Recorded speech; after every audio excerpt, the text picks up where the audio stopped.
Yes, Mr. Turner.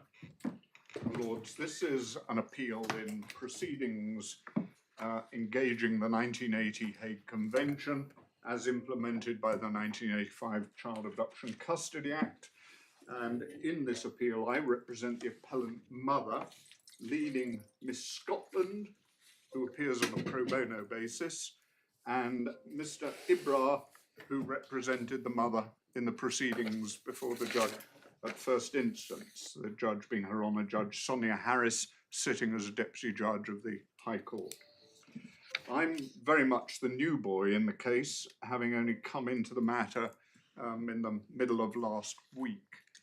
The respondent father is represented by my learned friends Mr. Gupta, King's Counsel, leading Mr. Heifer, having been the trial counsel, and at some stage I think we may be joined by Miss Spruce, who stood in for Mr. Heifer on the second day of the hearing below on the 24th of August. Thank you. The court also has the benefit of intervention by the charity Reunite, represented by my learned friends Miss Jacqueline Renton, and I expect will be making an appearance at some stage, her junior Mr. Mani Singh Bassi. Right. The materials the court should have are the core bundle, the supplemental bundle, which was in fact the trial bundle, and an authorities bundle. And then there should be a separate skeleton I hope your lordships have received on behalf of Reunite. I haven't received a skeleton argument from Reunite, I'm afraid. Oh dear. Have you got a spare copy? Yes. You've got it, haven't you? Yes. But if that could be handed up, because I'm going to make a reference to something in that at a fairly early stage, so just as well I check. I think the court is aware of problems that have been experienced in obtaining transcripts of the totality of the proceedings below. The proceedings took place initially on the 22nd of August and then on the 24th of August. We've got no transcripts still of the morning of the 22nd of August, which is when various miscellaneous matters were dealt with. Yes. And we have a transcript of part of the hearing on the afternoon of the 22nd of August, but that doesn't include a part of the hearing where the judge gave some indications, and that's shown in the transcript we do have as judgment. Yes, it's not a judgment. It's not a judgment, no. Yes. And I understand that there has been a transcript prepared of that, but we've not been able to get our hands on it. Right. It was sent, I think, to the judge below in the way that a judgment would be separately from the proceedings. But try as we would, we've not been able to see that. So your lordships don't have the benefit of that. But it is available. Some you think? I'm told there is one. Right, Yes. okay. Unlike the other transcripts where all sorts of reasons Okay. have been put forward, and your lordship would know it's not the first time recently I've stood in front of this court and said there've been problems getting transcripts. Yes. And in respect of the hearing on the 24th of August, again, proved impossible to get a transcript, but we have got an approved note of the judgment, which is not entirely a satisfactory position, but better than nothing. I'm aware that all of the members of the court have, at least in general terms, some familiarity with the 1980 Hague Convention, including my Lord Justice Lewis. I know he dealt with one of those asylum. Territory, but I have ventured into it. I know your lord. I saw your lordship doing one of the asylum Hague crossover cases about disclosure. So clearly your lordship would have picked up something about Hague Convention, and obviously my other lord are very familiar with the field of law. The appeal gives rise to certain specific issues which are identified in the skeleton drafted by my learned friend Mr. Ibra in support of the application for permission to appeal. If one wants to look at that, it's in the core bundle at page 20 onwards. The passage of the actual grounds, which are And the substance of the issues is also helpfully described in the order made by Lord Justice Moylan granting permission to appeal, which can be found in the core bundle at page 62.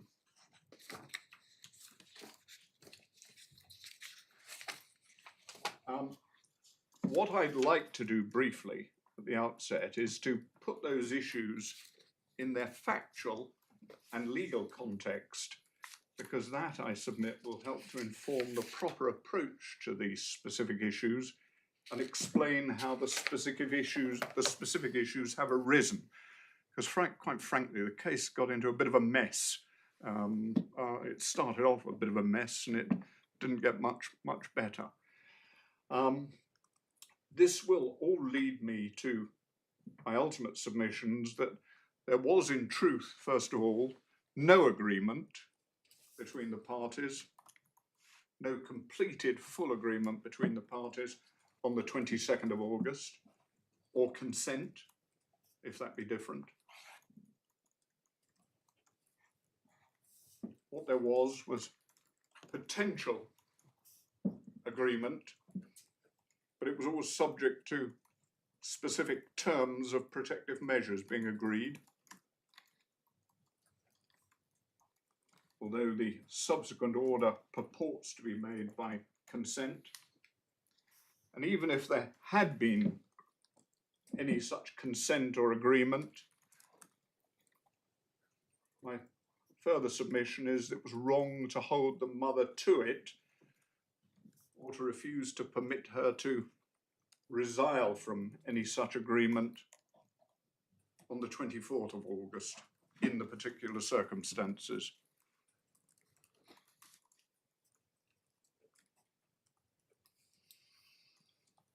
And we also will be submitting that the situation in the present case is far removed from the situation concerning agreements in matrimonial finance cases, the Zidias and Zidias or Rose and Rose sort of situations.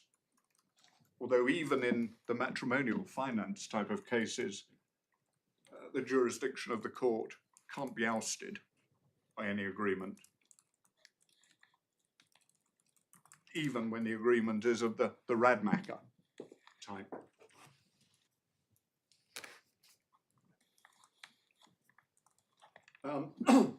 I'd also like to make absolutely clear from the outset that my submissions will not be directed towards measures intended to result in a so-called soft landing on a return to an overseas jurisdiction, but will rather be directed towards protective measures properly so called.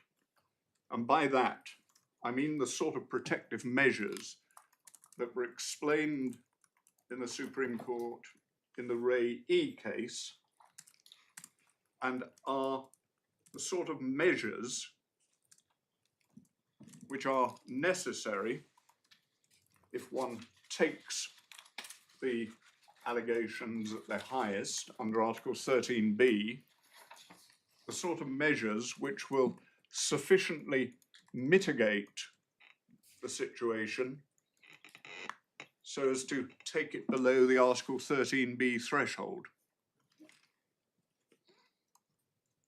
But those measures are only relevant if, first of all, taken at its highest, the case discloses an Article 13b situation, and putting it in shorthand here, a situation where it would be intolerable for the child to be returned.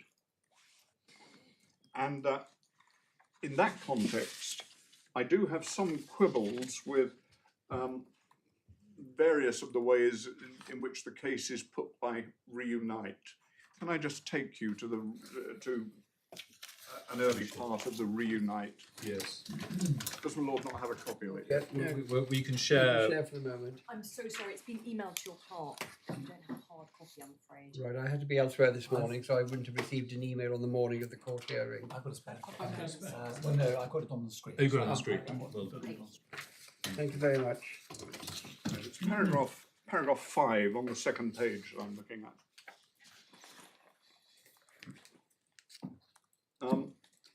It said that whilst agreements can fall apart for all sorts of reasons in the Hague Convention cases, of course that begs the question about whether an agreement properly so-called has ever been reached, because there's a danger of loose language, people talking about we've reached an agreement when they only mean, well, we've got a potential agreement subject to the full terms being agreed, and of course the devil is always in the detail when it comes to the dynamic process of drafting. And it goes on to say, it's perhaps right to observe that when a summary return order is agreed in principle, well, of course, it's never really agreed in principle if there's always got to be conditions which have got to be satisfied, because you're never going to say, oh, well, I will agree to a return, albeit that will put me in an put the child in an Article 13b situation, unless there are suitable protective measures which are actually real and enforceable. And enforceable is an important feature that I should be emphasising as well, because that was really at the crux of this case when properly analysed, whether any protective measures that were being proposed and ultimately contained in the order, whether they were actually enforceable in the circumstances. And then it said, in many, if not most Hague Convention 1980 cases, an Article 13b defence is pleaded by a respondent. Well, that's right, it's certainly a very common defence in these cases. Often, the court determines that this defence is not established, and the focus then shifts to consideration of the adequacy or appropriateness of undertakings, brackets, protective measures. Well, that's not protective measures properly so called. Yes. That's soft landing, as I would call it. Yes, which is very, as your submission is, that's very different. And I think that's different. And there's a danger of conflating the two. I noticed I don't think the authorities include the Guide to Good Practice published by the Hague Permanent Bureau 2020. Because that refers to the difference between soft landing and protective measures. Yes. I mean, soft landing is, who's paying for the flights, things like well, that. That can be protective measures in fact, because if nobody's got any money to... Indeed, but I mean, I'm just trying... yes, your lordship's right. I understand what your point is, that if Article 13b is not established, you're not in the protective measures territory. Absolutely. But in this case, we'll be saying we are in Article 13b territory for two reasons. One, domestic abuse situation. So, taken at its highest, there needed to be protective measures that were real and effective. Of course, the court's not determining whether the allegations of domestic abuse are well-founded or not. And the second element, where protective measures, I submit, were required in this case, was in relation to the existence of the order in the United States, which I'll come back to in a bit more detail later on. Because as things stood, the father had obtained an order in the United States, which was a very, very extensive order, which not only directed the mother to return the child, which is just something that we would do in this country in that sort of situation, but it also made what was, in effect, a sole custody order. It made an order for the father to have the sole occupation of the former matrimonial home, the mother to only see the child under supervised visitation, and the mother to pay all manner of expenses, costs, and so on. That's the order of the 15th of May. Yes, 'tis. C138. Yes. And as I say, I'll come back and take your lordship to various parts of that in due course, if I may. But what I say is that in the circumstance of this case, taking the mother's case on that at its highest, it would be intolerable for the child if that order or aspects of that order were enforceable or were enforced upon return. If on return the child was taken away from the mother, placed with the father, albeit of course the mother could go off to the American court and seek a variation if she had the wherewithal to do it.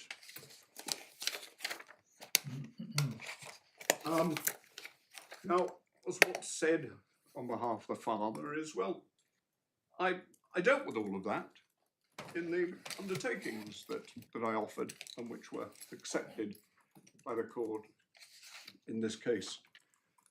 I dealt with that by saying, well, I wouldn't enforce the order for 3 weeks. That would give her time to get her case in order. I'd give her $7,500, out of which she'd have to pay for the flights, engage lawyers, meet living costs, all of those things. But the question arises, and Mr. Ibra raised it in front of the judge, and it was very much brushed aside, I shall be submitting, is, well, that is perhaps not entirely satisfactory, but the question is it enforceable in any event? Is the father's undertaking not to enforce the American order for at least 3 weeks? And is the father's other undertakings as to what he will do and what he won't do in America, are they enforceable?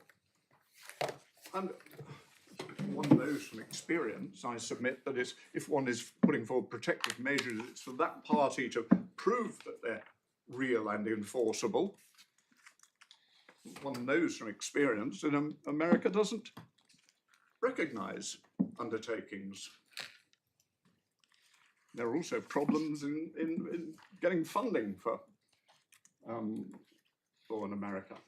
And that's why in these sort of cases, the usual course in my submission is to have many of the protective measures, the undertakings that are offered in such a case, to be the subject of a requirement that there is a mirror order put in place in the overseas jurisdiction before the return. So you know that what's being promised by the father is enforceable because the American court has then approved it. And you know that before the return itself. And you're always at risk if you don't do that in these sort of cases, because this is not a case where the American states are parties to the 1996 Hague Convention, under which any undertakings of this sort would be enforceable in other signatory countries, or at least the case of Y says they are. I know some people a moot point, which even question that, but the Court of Appeal in Bray Y said that I know that they are enforceable. But you haven't even got that no. in the United States. So that's the problem. And there was a failure to appreciate or to take seriously the points that Mr. Ibra was actually making about that, if one looks carefully at that transcript of the afternoon of the 22nd of July. And we submit it would have been an Article 13B situation if the American order were to be enforced immediately upon return. It will be intolerable for the child were that to happen. Ultimately, moving on to my final submission, or just touching on my final submission, what happened overnight was that the mother on the 22nd, having, of course, she'd gone to court, this mother, having thought that she was going to court for a contested hearing under the Hague Convention. And that contested hearing turned into a negotiation session with her, no doubt, reluctantly saying, all right, well, I will return with the child And then there's all this wrangling about protective measures. Must have been a traumatic situation for her, because we know that she's a vulnerable person. The father himself has fleshed out in one of his witness statements her vulnerabilities, particular vulnerabilities, emotional vulnerabilities. And she went away, and it is said, and of course I appreciate there's no actual evidence about this, but there should have been if the judge had done what I say the judge should have done. It was said on her behalf on the 24th, when the matter came back before the judge, well, I'm afraid she's changed her mind. Even if there are protective measures, sufficient protective measures, which there are not anyway, but even if there are, she now can't bring herself to go back and accompany the child. Now, we know from the authorities that sometimes a primary carer's refusal to return with the child itself creates an Article 13b situation. In some factual situations it does, in some factual situations it doesn't. And one can find authorities where each of those factual situations results in either, okay, well, the child will return without the mother in that case, and it won't be intolerable for the child in the circumstances, and others where it's said it will be intolerable for this child in these circumstances to return without the mother. But of course, the court has to hear evidence about what the mother's stance is as to whether she genuinely won't go back with the child. But if she won't, then from the child's perspective, it's an intolerable situation. And it's crucial for the courts to bear in mind, and it's often said, well, the court must hear the voice of the child, and that's right, but with a 3-year-old, you're not going to hear the voice of the child. But you must still look at the case from the child's perspective, particularly since Article 13b makes it clear it's the question of whether it's intolerable for the child. So you can't just say, well, I'm not going to have this mother manipulating the court, changing her mind. I don't know, because I haven't heard evidence on it, whether it's genuine or whether it's not genuine. But I'm going to hold her to it. So that's your, That's my final point. yes. So that's fleshing out in advance. And if I can turn to the more tedious bits now. It's a sad background, but it's a background of a very common type in this field of law. An English mother marries an American father in England. He's in the military services of the United States. It's not entirely clear when the marriage was, because there are different dates in different documents, but we think it was the 13th of October 2018 or 2019. Some of the documents says 2013, which can't be right because the mother would only have been about 15 at that point. But that doesn't matter. But they subsequently went to live in the father's home country, United States, moved around a bit in the United States, and eventually came to rest in Texas. And while they were in the United States, the subject child was born to them in June 2020. So the subject child's now 3 years old. The mother was the primary carer for the child, but it's clear the father was involved in childcare. You only have to look at the messages between the parents to see that. And then on the 3rd of February of this year, the mother came to England with the child for what was supposed to have been a holiday, visiting her family until the beginning of March. But after a couple of weeks, she made the father aware she was not happy in the marriage and would be staying in England with the child. As I say, a very, very common scenario, classic case of an unhappy mother wanting to remain in her own homeland when the marriage becomes unhappy. An added factor in the present case is, as I've said, the existence of certain vulnerabilities on the part of the mother, as the father has acknowledged. And can I just identify those? One finds them in the supplemental bundle.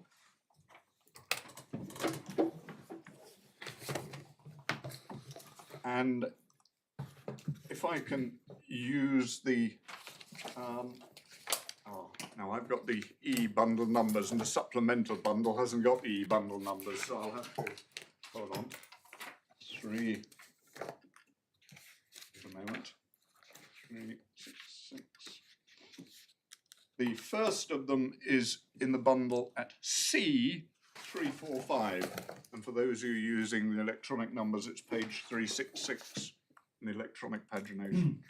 Just pausing there for a moment. I think in the supplemental bundle, the marriage certificate is there. Sorry, my lord. The marriage certificate is in the supplemental bundle. Is it? Oh, I hadn't. Confirms at 2018. 18. Splendid, thank you. It's not. Yeah. You see, and this is the father's final, albeit his substantive witness statement, which was sworn only at the end of the week before the hearing. And you'll have noticed that Mr. Ibra was complaining bitterly at the hearing the next week that he'd only just received the that document, the exhibits, that document, the actual bundle.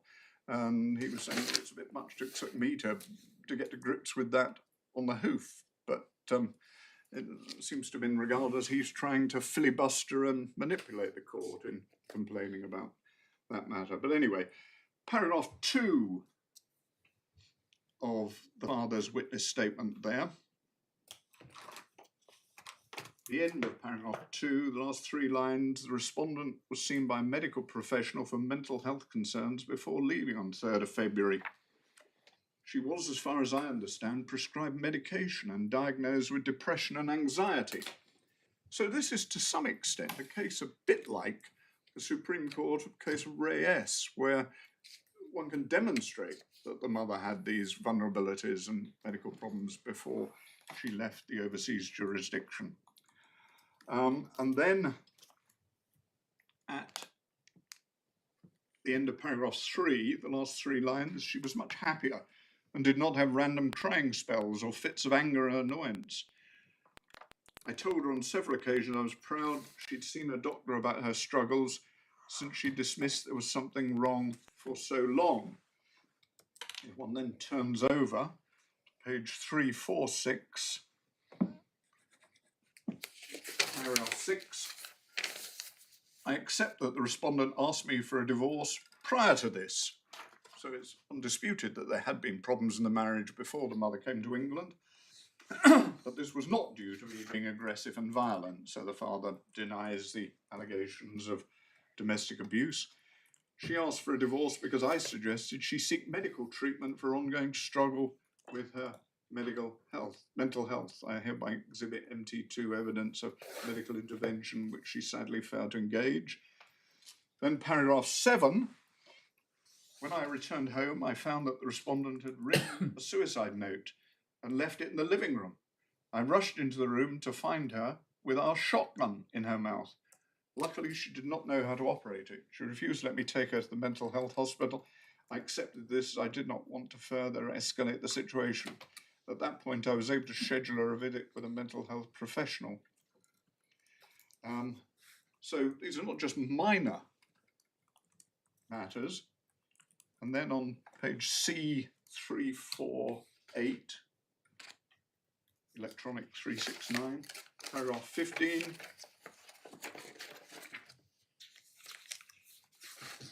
started proceedings in Texas. Court in Texas determined the significant risk of child abduction. And it's an odd thing because the child had been abducted, but anyway. And then references to her mental health problems. And then page C352, paragraph 28, the last sentence.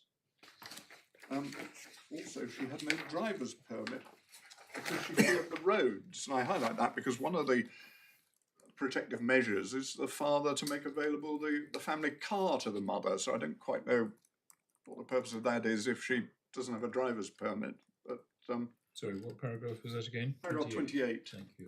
and it's repeated somewhere else. And then paragraph 29, I accepted the fact she suffered from ADHD. It was a constant struggle. She was very forgetful and refused to receive any help.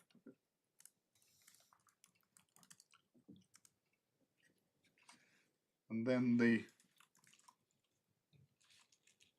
next page, paragraph 32,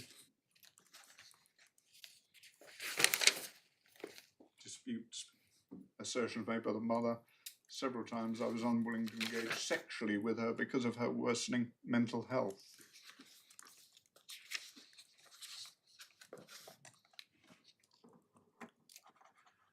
And I won't go through it all, but paragraphs 37 and 38, there's more. When we're looking at the father's witness statement, it may be of interest to look at paragraph 44 on page C356, electronic 377. Contrary to an assertion made by the mother, he says, I, the father, have never been diagnosed with PTSD. And I do not prefer to be in the dark. I do not know where this is coming from, but I'm more than happy to hand over my military records. Well, in fact, it may go to several points. It may go to credibility, whether one can trust the father on his undertakings. It may go to Article 13b of the child's return without the mother. There's material annexed to the C2 form that was produced by the mother on the 24th, the judge rejected, which suggests that the father acknowledged they did indeed have PTSD. But I can take you to that later on if needs be. Does it say in those, this is the WhatsApp messages, is it? It's the, well, let me show you it now. Have you finished with the statement? It's in the core bundle, in fact. Mr. Turner, have we finished with the statement? Yes, I have. You have. Thank you. That's in the core bundle. It's item 12, exhibits to C2 application, starts at C90,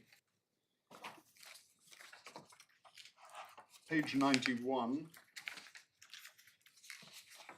And this is a WhatsApp message to the father from, I think, from the mother's mother, dated 2021. Hi, Michael. Lucy's been crying all morning. She's so sad for you, and so am I. We believe you've been living with PTSD for the last couple of years. None of us have known, so it must be hard for you. How are you, etc. And then we find his response to all of that is at page C94. He says, yeah, definitely. Thank you for the support. I'm still getting used to talking to people, but I'll definitely try. And then on page 96, and this is from the father, presumably to the mother, and just about 2/3 down the page, my bad, when you get a chance today, write that letter to the VA, that's the Veterans Association, presumably, on how my PTSD has affected you and Connor. So we say that causes one to, not take at face value what the father has said, his adamant assertions in his witness statement there, which. Mr. Turner, this case is being live streamed, so can we? Sorry, my lord. So can we not mention the name of the child? Oh, sorry. So that information about the mother's vulnerabilities is, I submit, of relevance when one is considering the ambit and the availability of necessary protective measures It should also be borne in mind when considering the pressures of negotiation at court and the circumstances in which any supposed agreement has been reached, what I'd call duress of circumstances, if you like. And it should be borne in mind when looking at the question as to whether, if there had been an agreement or consent in fact, whether the mother should have been entitled to or permitted to resile from that in the interests of the child. Now, the situation that I've outlined, the mother remaining in her home country saying she's not going back, it's a classic case of wrongful retention within the 1980 Hague Convention. And in that situation, the court is obliged to order a return of the child. And I emphasize the child because when we look at the order that was actually made, supposedly by consent, dated the 22nd, but actually made on the 24th, it includes a provision ordering the mother to return with the child. Something we submit that the court has no power to do under the convention. It can order the mother to return the child. But even if the mother agrees, it shouldn't be there an order for the mother to return. There would usually be an undertaking or recital of some sort to deal with that. But certainly not when by the time this order is perfected, the mother has made it clear anyway she's not prepared to return.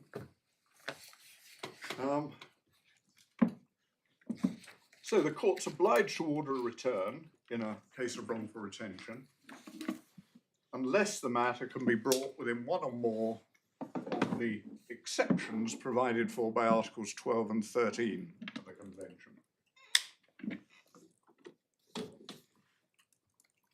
In considering the context of the present case, it's important, I submit, to bear in mind that the circumstances of this sort of case are not the paradigm situation that the makers of the Hague Convention originally had in mind. And if authority is required for that proposition, one can find the Supreme Court confirming that in Ray E, which is authority at tab 20 in the bundle, the authorities bundle, paragraph 6.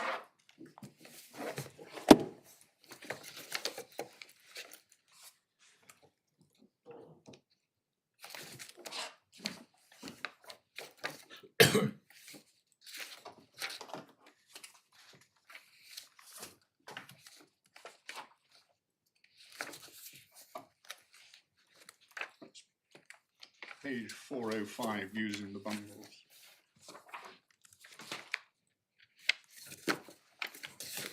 All parties recognise the context in which these cases arise has changed in many ways the context in which the Hague Convention was originally drafted.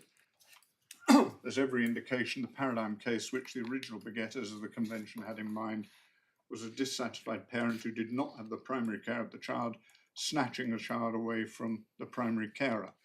And some citations are given. And then on the next page, at letter B, nowadays, however, the most common case is a primary carer whose relationship with the other parent's broken down and who leaves with the children, usually to go back to her own family. There are many more international relationships these days than there were even in the 1970s when the convention was negotiated. So increasingly, returning to her own family means crossing an international boundary. International travel is also much easier. And then paragraph 7, we'll come back to, common for such an abducting parent to claim the potential relationship is broken down because of domestic abuse. Critics of the convention have claimed the courts are too ready to ignore these claims, too reluctant to acknowledge the harm done to children by witnessing violence between their parents, and too willing to accept that the victim, if she is a victim, will be adequately protected in the courts of the requesting country. And I flagged that up because I say that was exactly the problem that arose in this case, a too ready acceptance that the so-called protective measures offered by the father would be effective in Texas.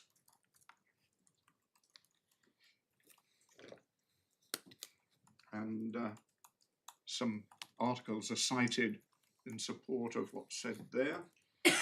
And then it said, in particular, it said the courts in common law countries are too ready to accept undertakings given to them by the left behind parent. Yet these undertakings are not enforceable in the courts of the requesting country. And indeed, the whole concept of undertakings is not generally understood outside the common law world. At all events, the change in the likely identity of the abductor places a premium on the efficacy of protective measures, which was not so apparent when the convention was signed.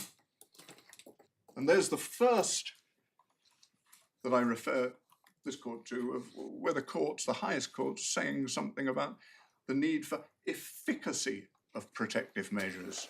It's no good having protective measures if they're not real and effective.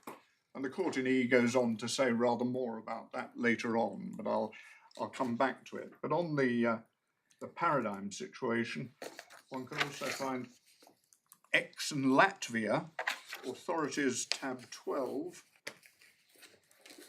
at page, within that, 230. And this is a European Court of Human Rights authority.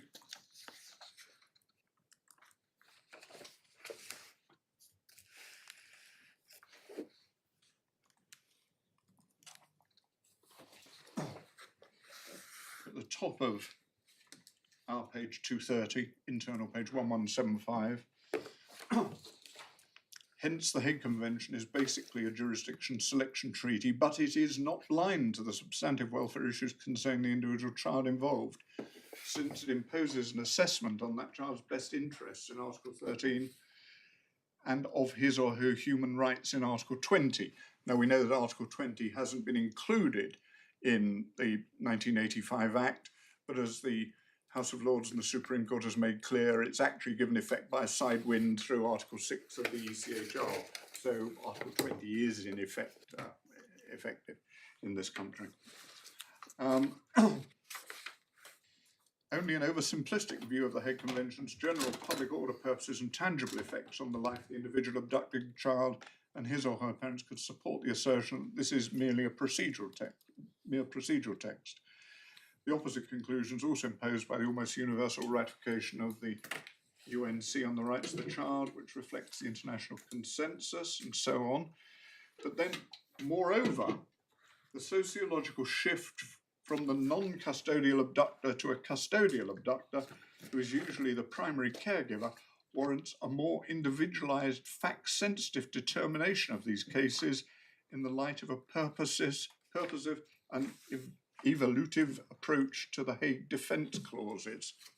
So again, I say that's the Supreme Court in England and the European Court of Human Rights emphasising the importance of ensuring effectively that any protective measures are real and enforceable, effective.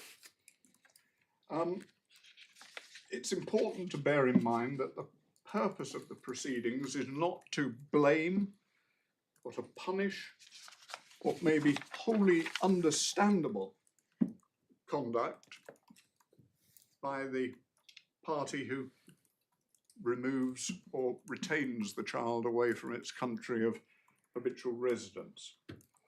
And if authority for that is required, authorities bundle tab 19, paragraph 56, which is electronic page 389.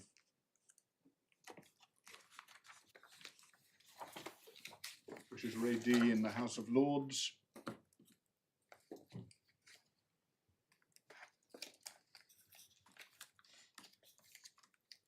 Paragraph 56, fourth line. Nor does the court's view of the morality of the abductor.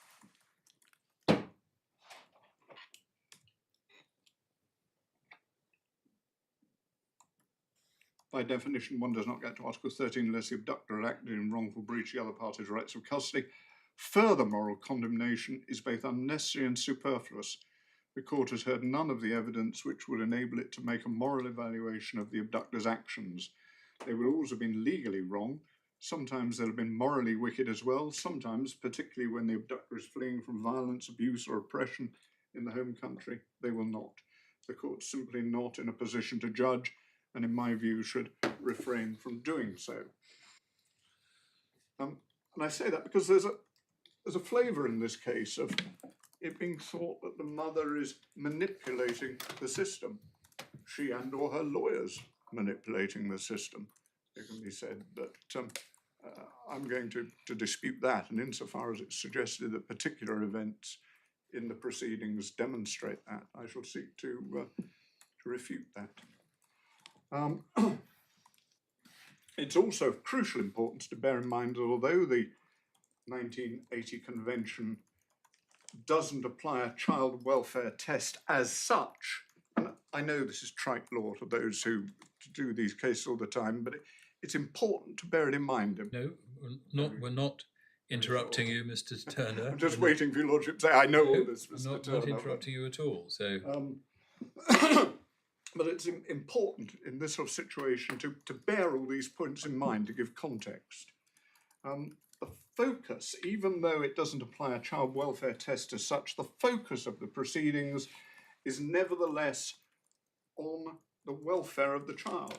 And one can find that from the convention itself, which is in tab 1.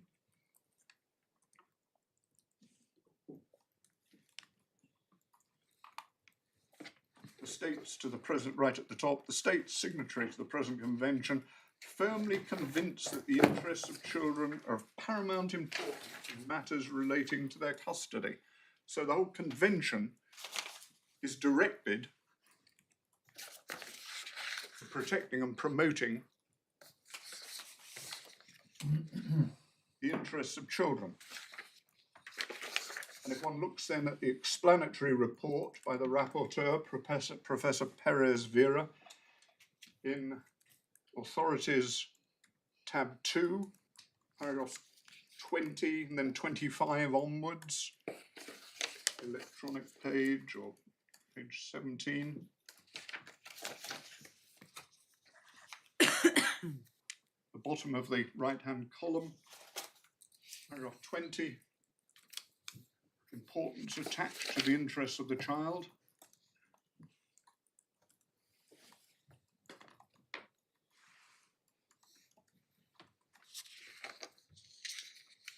But then more clearly,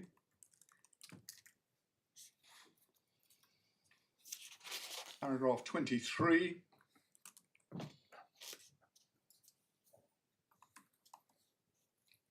on our page 18 of the bundle.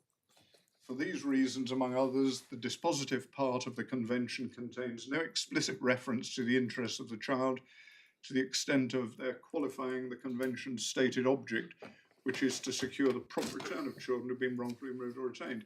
However, silence on this point ought not to lead one to the conclusion that the convention ignores the social paradigm which declares the necessity of considering the interests of children in regulating all the problems which concern them.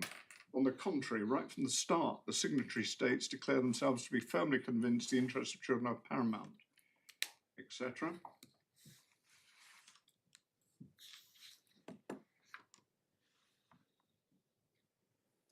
And at paragraph 25,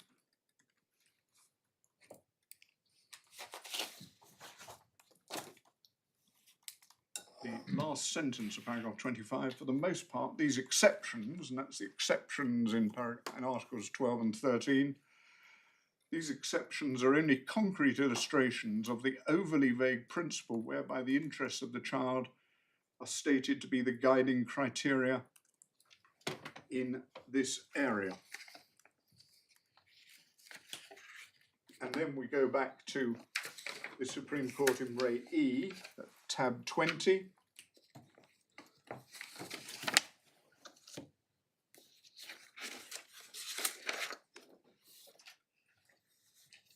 paragraphs 14 and 15.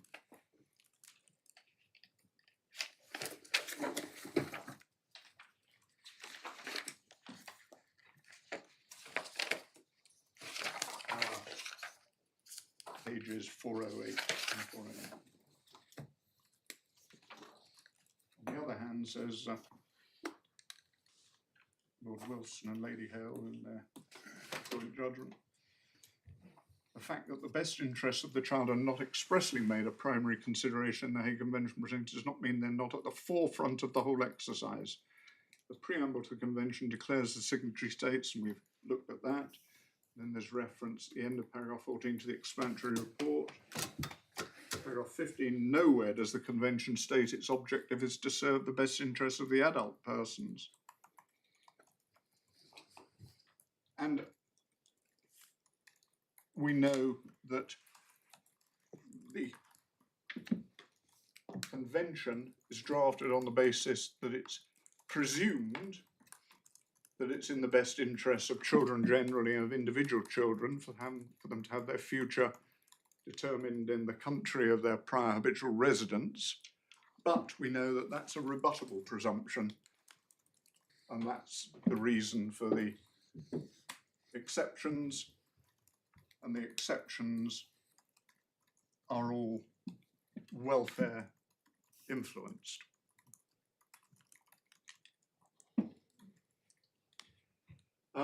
That is going to be a factor that's relevant in my submission to the question of whether a parent should be held by the court to an agreement if it exists. Because as Reunite have said, ultimately the court has its own obligation to bear in mind the position from the perspective of the child.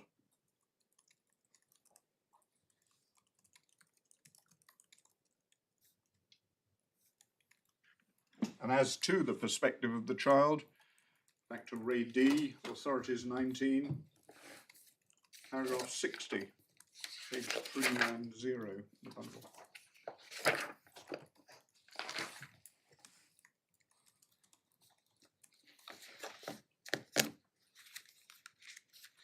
The end of paragraph 60, whenever it seems likely the child's views and interests may not be properly presented to the court, and in particular where there are legal arguments which the adult parties are not putting forward, then the child should be separately represented.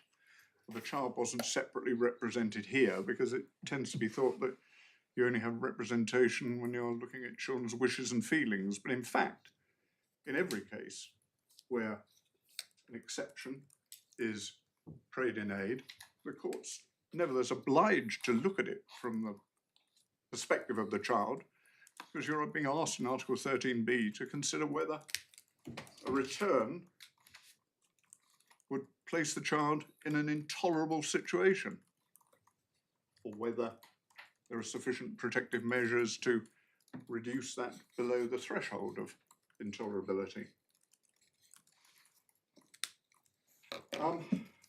I turn now a little more to the topic of protective measures and undertakings in the context of an Article 13b case. In particular, the importance of any protective measures being effective. Ray D, which we were on just now, at paragraph 52, which we looked at earlier.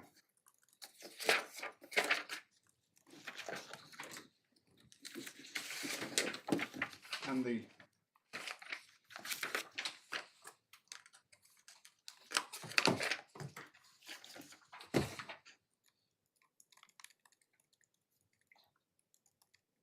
sorry.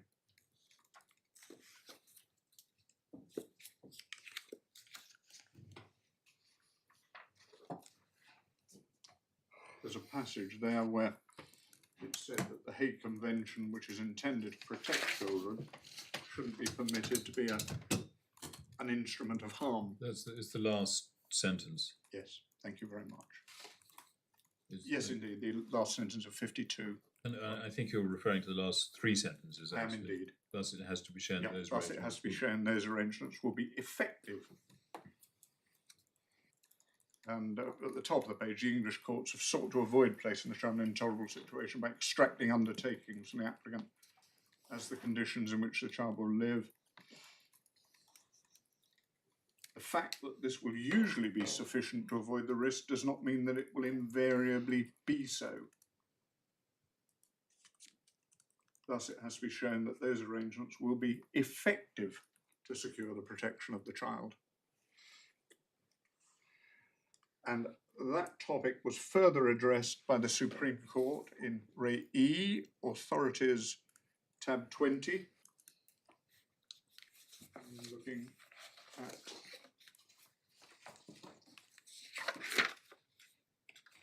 particularly at paragraph 7,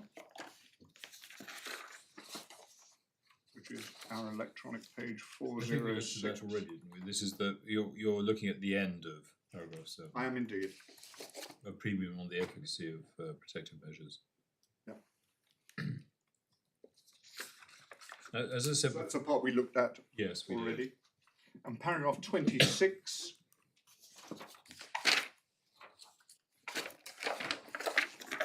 We're just looking at how it's developed, this No, idea yes. from Ray D through to Ray E.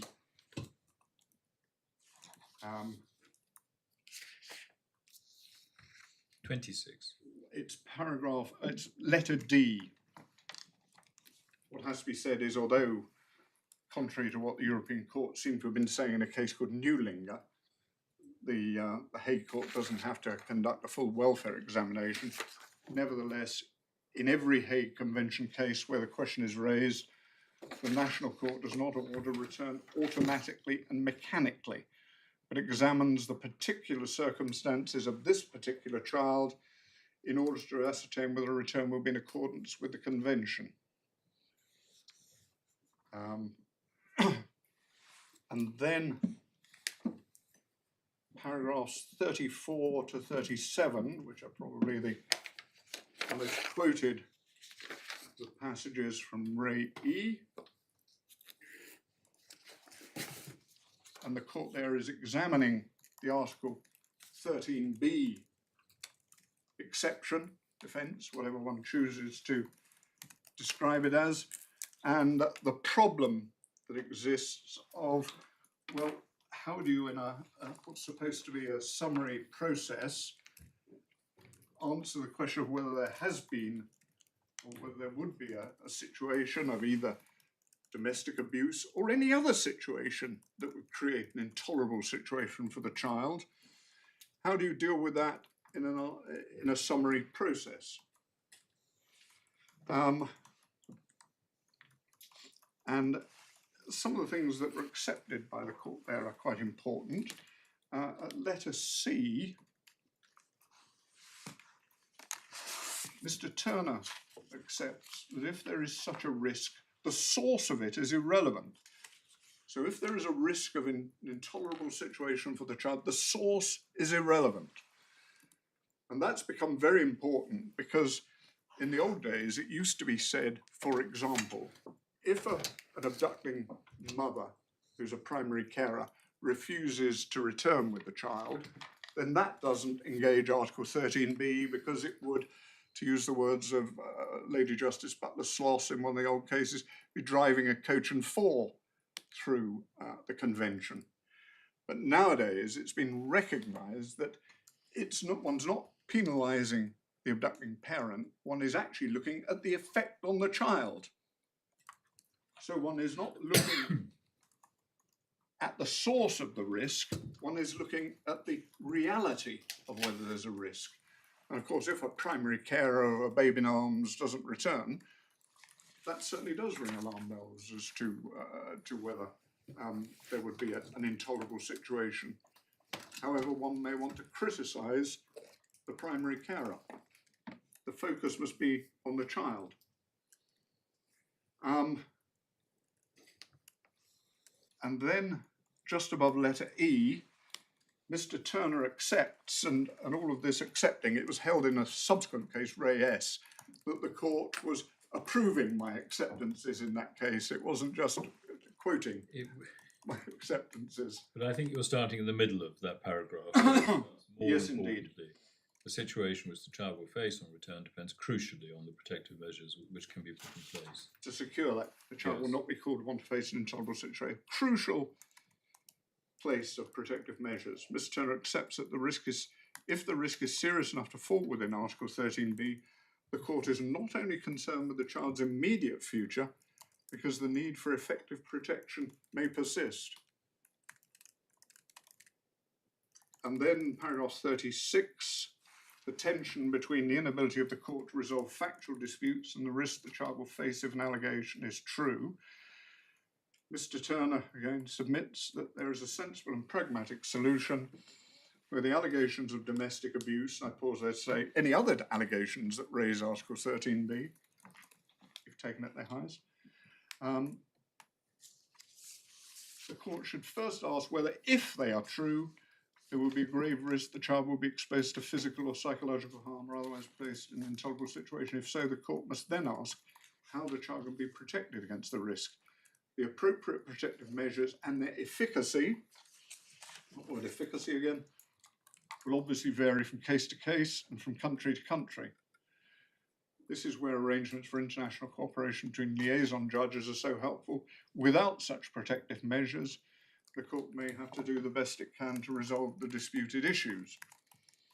To this, Mr. Setright would add that it would be even more helpful if there were machinery in place for recognising and enforcing protective orders, and between common law countries at least, undertakings given to the courts made in the requested state to protect the children on their return.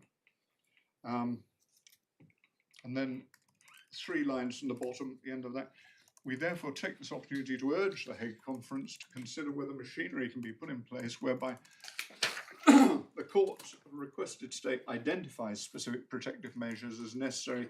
If the Article 13b exception is to be rejected, then those measures can become enforceable in the requesting state for a temporary period at least before the child is returned. Before the child is returned. And that's why it's important to have in place, in a case like this, a mirror order, so that you know that the promises of the father will actually be enforced in the overseas state. And then can I take you to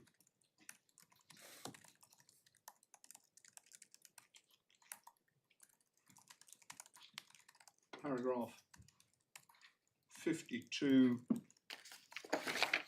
and 53.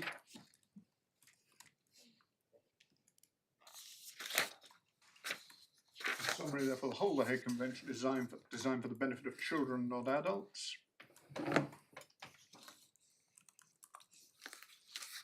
Again, repeated letter D.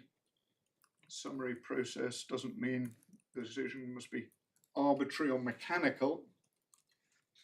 And Mr. Ibrahim, one of his criticisms of the judge in this case is that the emphasis she's placed on the summary nature of the process, and quoted some remarks of Mr. Justice Mostyn in that regard, to which he says, well, the summary nature of the process is irrelevant to the question of whether there has or has not actually been an agreement, and of whether, if there has been, the mother should be held to it. And that's one of the grounds of appeal that he's drafted, rightly, in my submission. And then just above letter E, where are the disputed allegations which can neither be tried nor objectively verified, the focus of the inquiry is bound to be on the sufficiency of any protective measures. So the focus of the inquiry is on the sufficiency of the protective measures. And how can one judge the sufficiency of the protective measures the father offered in this case when there is an extant order of the American court of the sort we know, without there being a mirror order in place before the return? And then, of course, the American court will deal with the issues between the parties as to the future of the child. If there's a level playing field, if the mother can get representation in America. And letter F,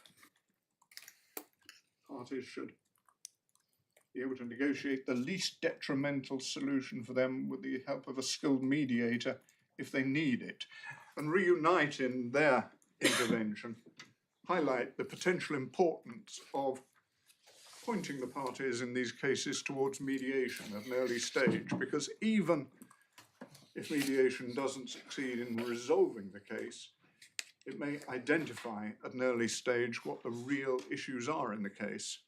And I would submit that actually looking at some of the text messages between the parties in this case, they were talking sensibly between each other until things broke down, and mediation would have been an ideal thing to have occurred at the outset of this case. Even if it hadn't actually resolved the matter, it would have highlighted what the issues really were in the case before it ever got to a substantive hearing in court.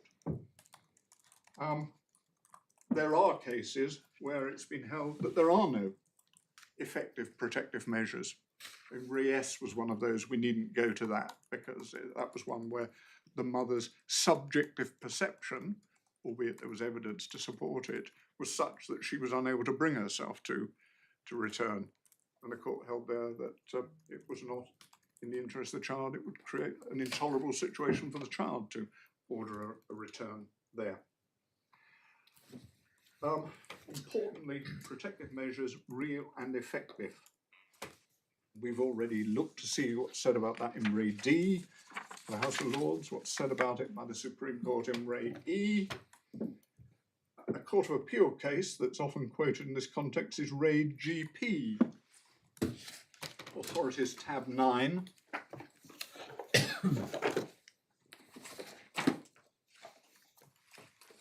Lord Justice Henderson giving the judgment of the court.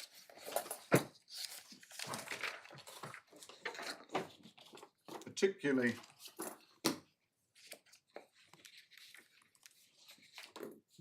paragraph 35.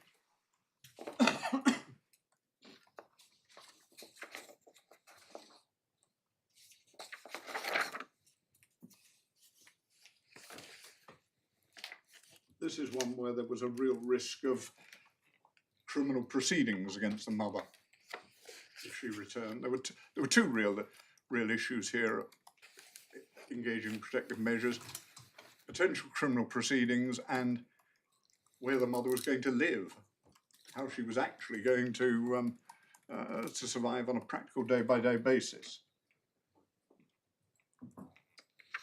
And there's some criticism in paragraph 35 of the lack of any investigation in real terms about what would happen to the mother in terms of criminal prosecution if she returned.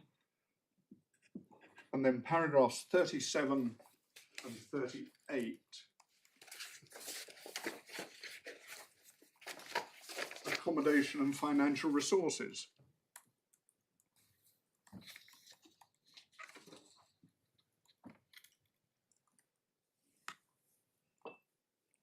But even though those matters were not addressed in detail, there'd been an order by Mr. Justice Hayden for a return.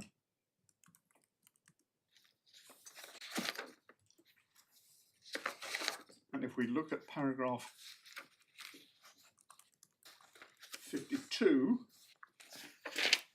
we find the judge, Mr. Justice Hayden, states in his final conclusions, accordingly, I reject Mr. Heifer's submission, so the boot was on the other foot in this case, that there is a grave risk of harm to GP in an order to return made by this court. For the reasons I've set out above, I don't consider the mother's risk of imprisonment, however that may be calibrated to carry the weight it's asserted on her behalf, whilst the father's undertakings constrained by his financial circumstances do not ensure that GP's landing is soft, as the mother would wish it to be.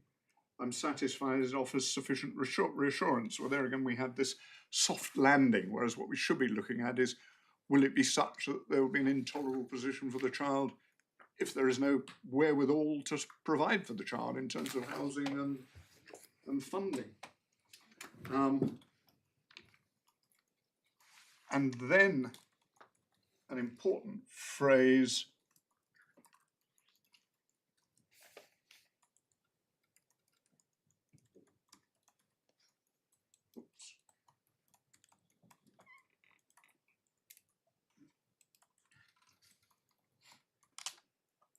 59, paragraph 59.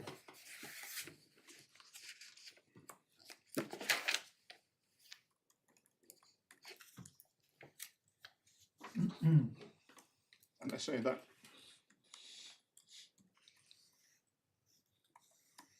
is mirrored to some extent in this case.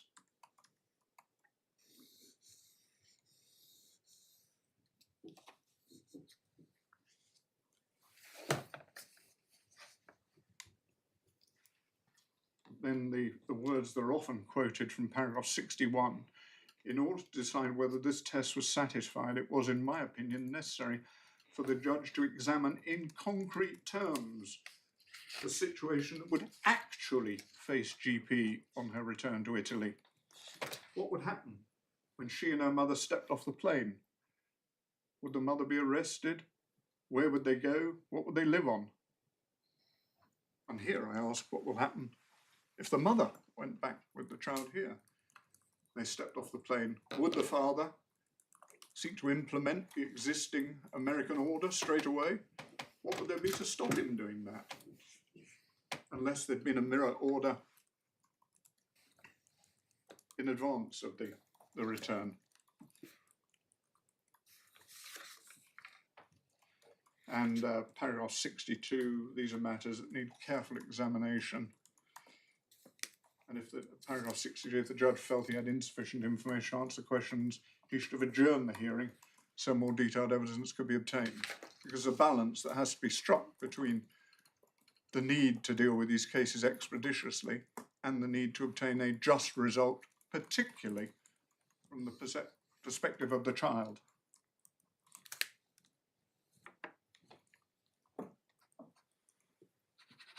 In paragraph 65, had all these matters been sufficiently investigated and considered by the judge, I consider at least possibly would have concluded in Article 13b, exception had indeed been made out by the mother. And the matter was therefore remitted. X and Latvia, authorities, tab 12, paragraph 108.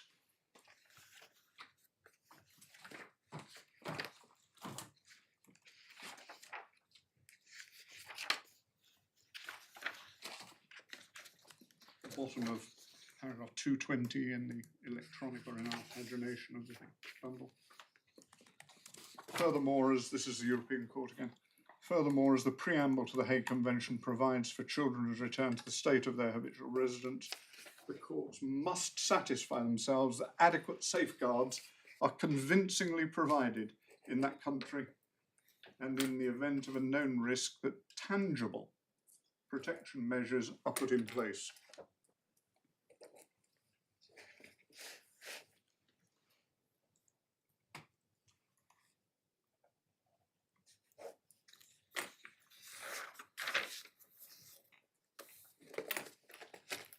And then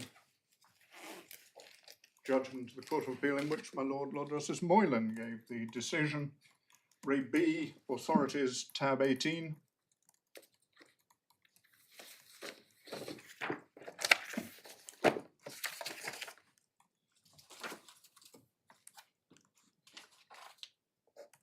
Look at the head note.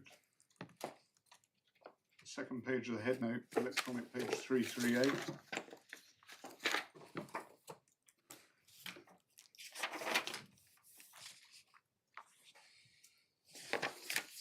Where the judge had conflated what was said to be a two-stage process in looking at Article 13b.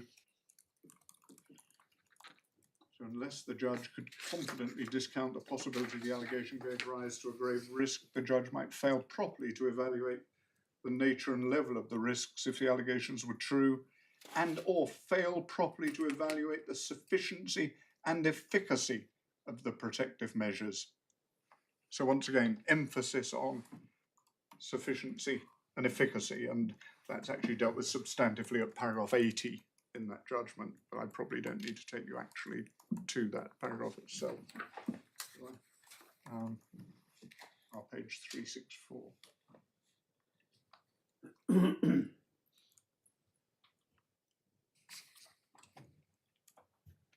83.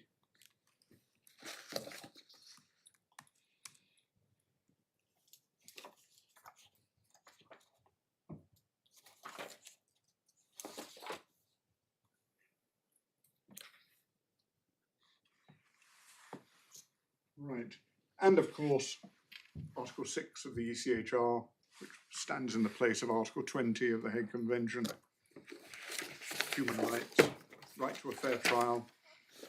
Is the mother going to be in a position to actually engage with the court in Texas? Unless she has funding, she's not going to be able to.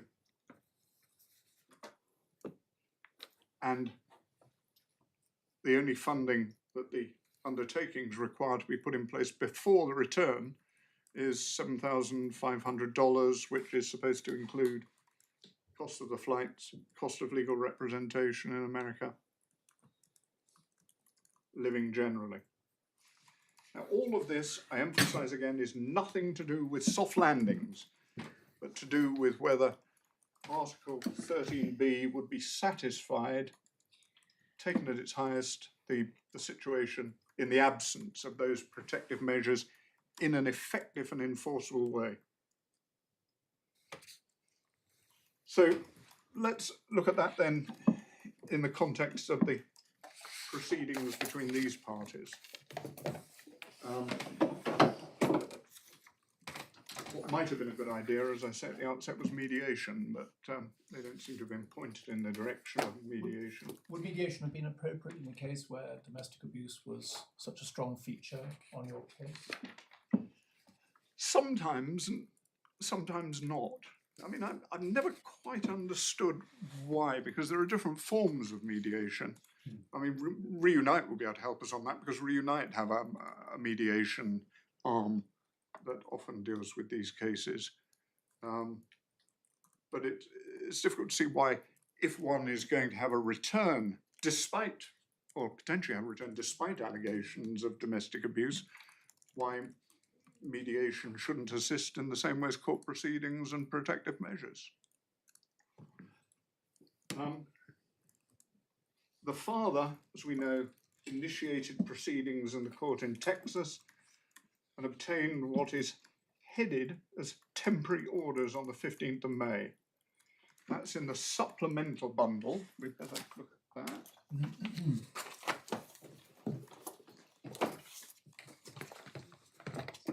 It's C138, or for those using electronic pagination, 155. I'm sorry, the supplemental bundle doesn't have matching electronicum pages. The core bundle does. I made sure of that, but we weren't able to deal with that for the supplemental bundle. Now, these sort of orders do tend to raise concern on the part of experienced practitioners in the field, not least because they often contain terms that raise the temperature, and they can give the impression that things have already been decided. And those concerns will be greater if the overseas state is somewhere that doesn't recognise the concept of undertakings, or won't enforce protective measures unless they're turned into a mirror order prior to any return. So the extensive text and orders were expressed to continue. One can find this on page 159, E176.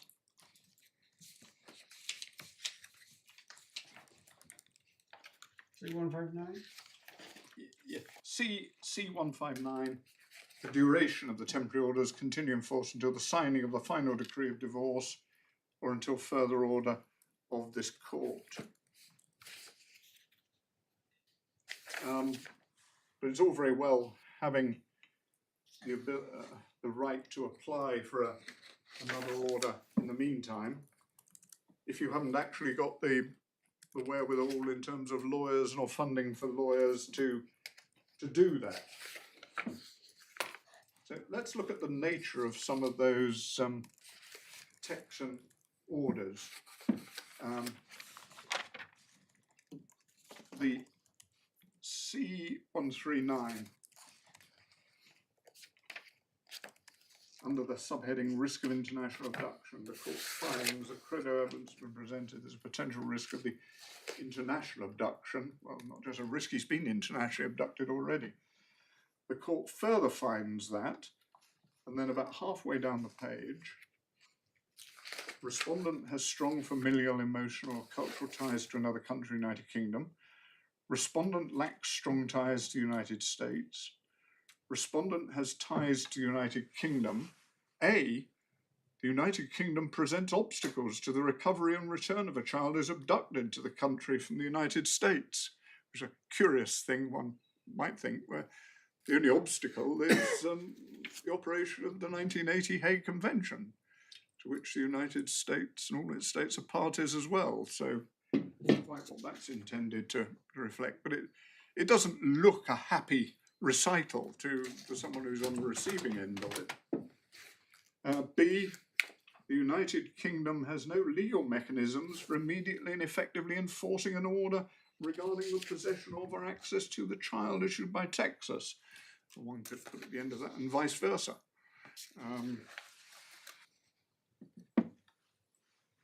Let's move on a little in the order to C143.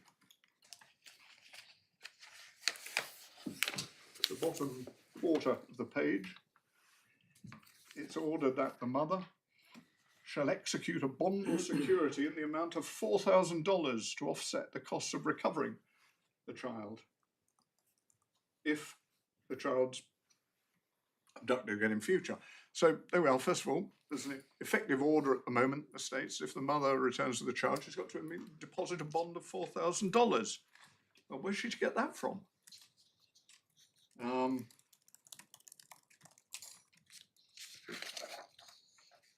And then return of the child shall return the child to the father. And then on the next page, towards the top of the page, possession and access. And the parties are described as different sorts of conservator, but we needn't worry about the precise meaning of what that is, because it's clear what entitlement each of them has in relation to actually have physical care of the child.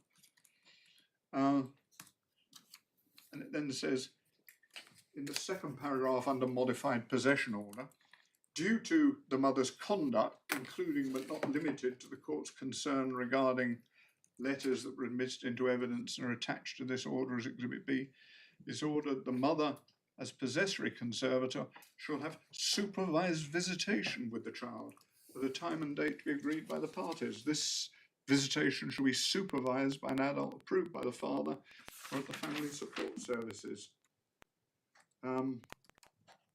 So mother gets supervised visitation on return if this order stands. And then a little further down, the father shall have the right of possession of the child at all other times not specifically designated in the modified possession order. So effectively, father has the day-to-day care of the child and the mother has supervised visitation. Now the father, as we know from the order made in this case, has undertaken not to enforce this order for 3 weeks. But there's nothing at the moment to stop him because he's not in England. He can't be dealt with for contempt if he does enforce the order in America.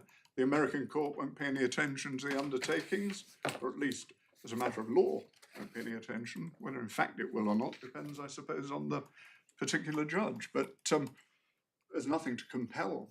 The only way to compel would be to have a mirror order in place beforehand, putting in place what the husband, the father, proposes.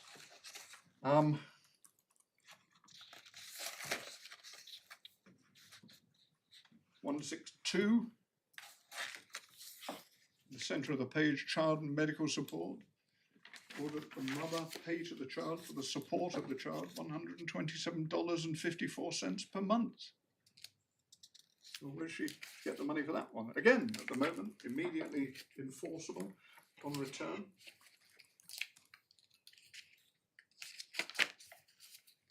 Further child support, page 163 in the middle. I think you're giving electronic bundle Yeah. numbers. Sorry, my lord. It's 145 is the 127.54 a month Oh, yes, sorry. in the paper. 162 is the electronic version. Yes. I'm so sorry. Yes. That's right. And you were giving us the next reference. The next page, halfway down, order that the mother and the father provide additional child support. And that's for health insurance and so on. Yes. I mean, it doesn't look much like a temporary order holding the ring until a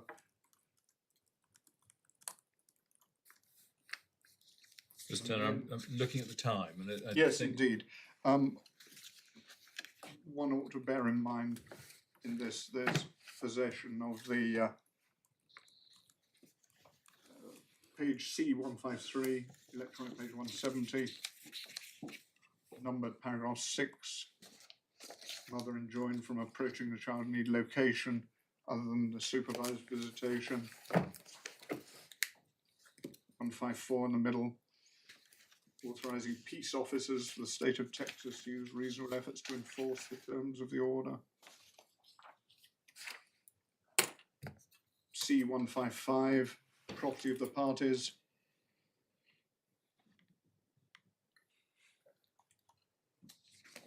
Father to have exclusive and private use of the matrimonial home.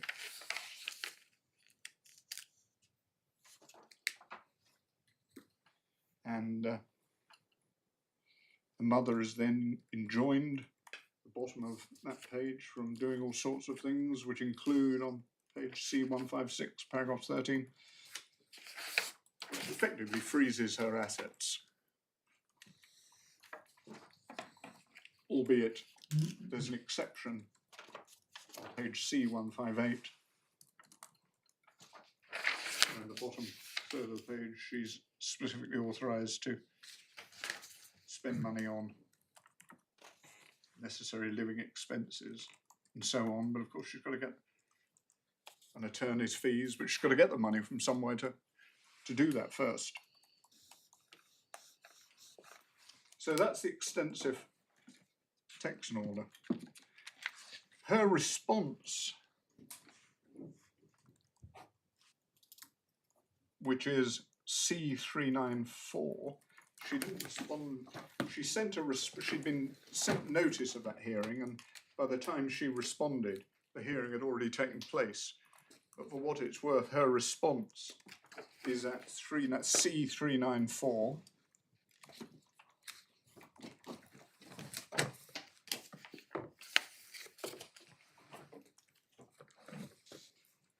And it betrays a complete absence of understanding of how jurisdiction works.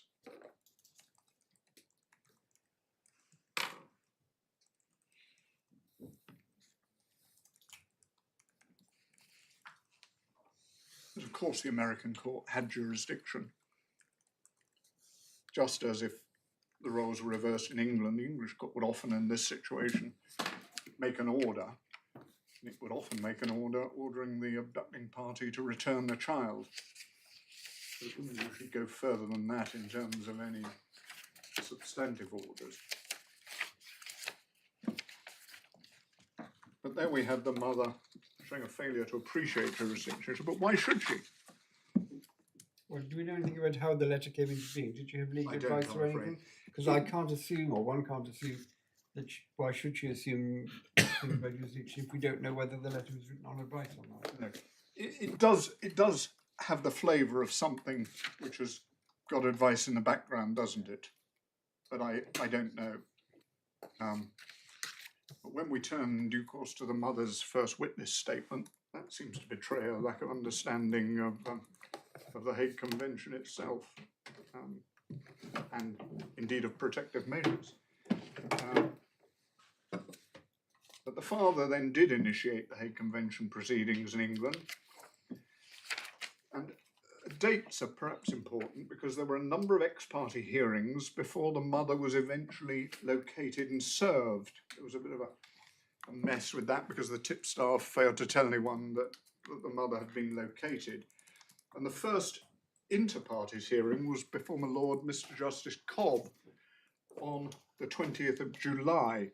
I mean, nothing contentious in it, but and that was, of course, just almost exactly a month before what was to become the final hearing on the 22nd of August.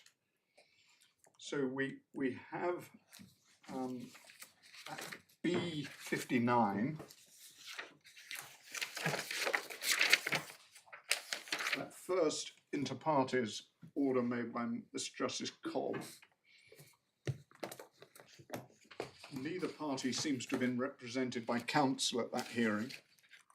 It would normally be said on the face of the order if they had been. But one sees in paragraph 5 on the second page, the tipstaff had failed to inform the father's lawyers until the 13th of July that the mother had been located. The father's lawyers had served the mother by email only on the 17th of July and in person on the 19th of July. And she'd, according to paragraph 8, instructed lawyers on the 19th of July. So a fairly tight timetable before the substantive hearing, as it turned out. And the matter was adjourned for a further directions hearing to the 3rd of August, one sees from paragraph 10. And in the meantime, the mother was to file and serve an answer and a statement in support, setting out details of any protective measures she seeks in the event of an ordered return. And she then filed a witness statement in compliance with that order. By then, the father had found very little by way of evidence himself, other than simply confirm that the abduction had taken place. The mother, her witness statement starts in the supplemental bundle at C164. Do we know when that statement was filed? It's not dated in the bundle I have.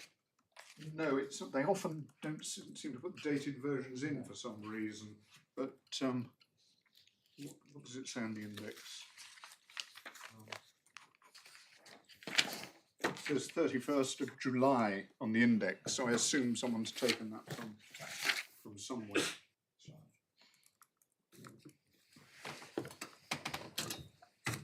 And curiously, as far as defences are concerned, paragraph 16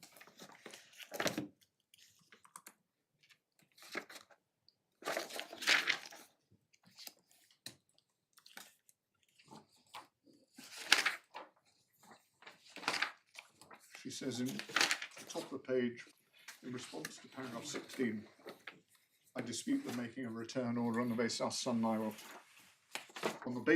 and I have and will suffer significantly in the hands of the applicant. It will be detrimental to our son's health and well-being. I wish to submit the following. Then she has a section headed habitually resident. Well, of course, it may be, it may not be that they'd become habitually resident in England by that time, but it was really by the by, other than the fact they were living in England. It certainly wasn't relevant in terms of habitual residence for Hague Convention purposes. And then she makes some points about the son's medical condition in the following sub-paragraphs. And then on page C171 deals with domestic abuse. On page C175, subparagraph 3, is where she raises post-traumatic stress disorder on the part of the husband, which he'd responded to in the way we've seen already. Then I shared my concerns with the Veteran Association.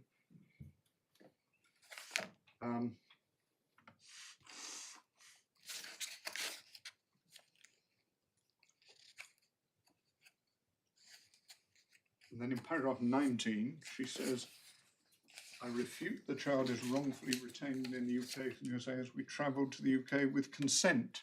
Well, again, that seems to misunderstand the significance of consent in the Hague Convention sense. And then on page C17A, 178, paragraph 23 onwards, she seeks to rely on the following defences. Child settled in the new jurisdiction. Well, again, that's, fails to understand settlement because there has to be a year passes before settlement. Consent again raised, which again is grave risk of harm, C, grave risk of harm, intolerability. Well, that's a legitimate point. And then she links to that welfare factors, which are, that's legitimate enough. And then paragraph 24.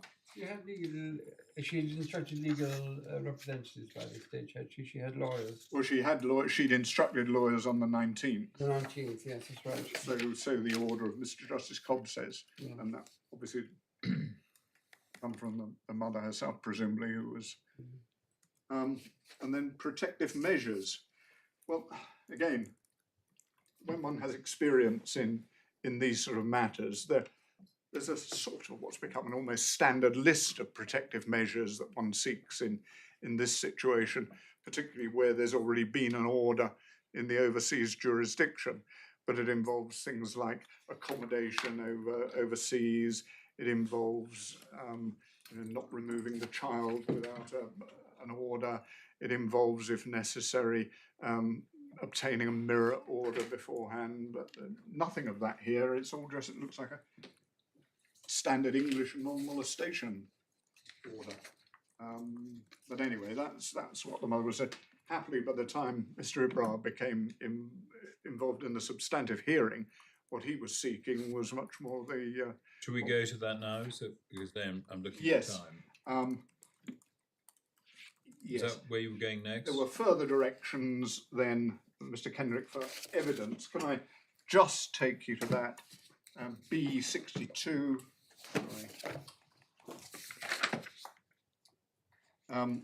Paragraph 3 of that's all that I want to mention is it's clear there's some criticism of the mother and implicitly of her counsel for putting forward those defences, but of course it wasn't her counsel who was putting them forward. As said in that order, it had been indicated in her statement that she intended to defend on those bases, and we've just looked at her statement to see that indeed that was so.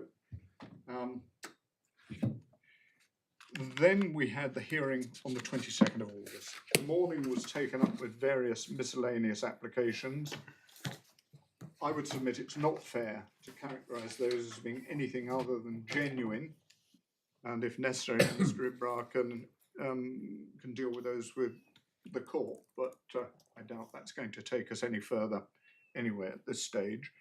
But even so far as they were of the nature of filibustering, then it's not fair to visit any such conclusions on the mother personally, let alone on the child, by accusing her of acting in a manipulative manner. Then we have the transcript of the proceedings from the afternoon, either 2 o'clock or 2:15. Different people seem to have a different view as to when the hearing actually started in the afternoon, but it's in the core bundle at page 64.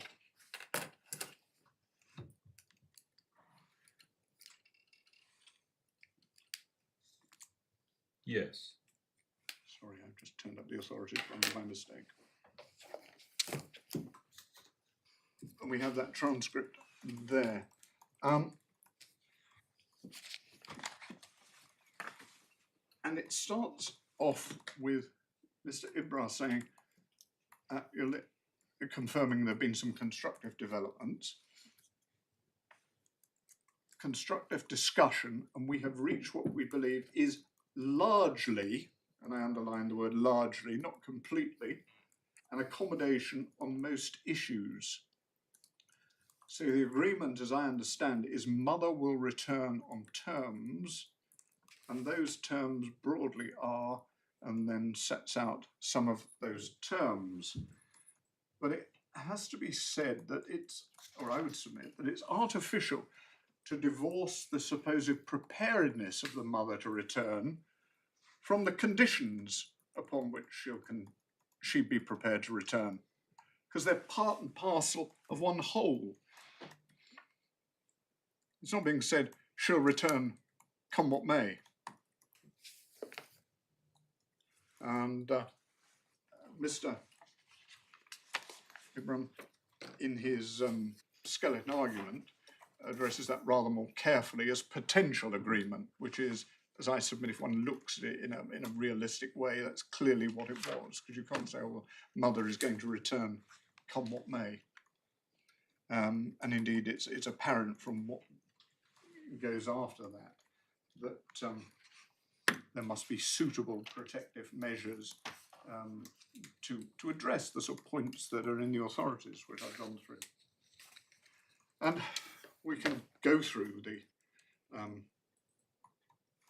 the transcript. I don't know how helpful that would be. Well, just highlight the key elements that you want to. Yes, draw at the bottom of page B65, the issues of dispute, of significant dispute, unless I've missed anything here too, the mother says she will return upon the protective measures being enforced in the US court, and that's the crucial point.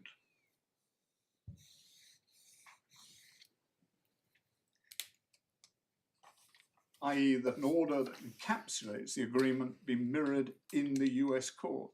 And the importance of that never seems to be appreciated throughout all that follows in my submission. She will not go back until she has the protection of the US court. What is the purpose of adjourning later in the day? Because adjourning is never going to change that. Sorry, my lord, it's... What is the purpose of adjourning later in the day for negotiations? Because adjournments and negotiations are never going to change that. Well, unless the father decided that, yes, he would agree to not just give undertakings, but to agree that the important undertakings be mirrored in an American order before the return.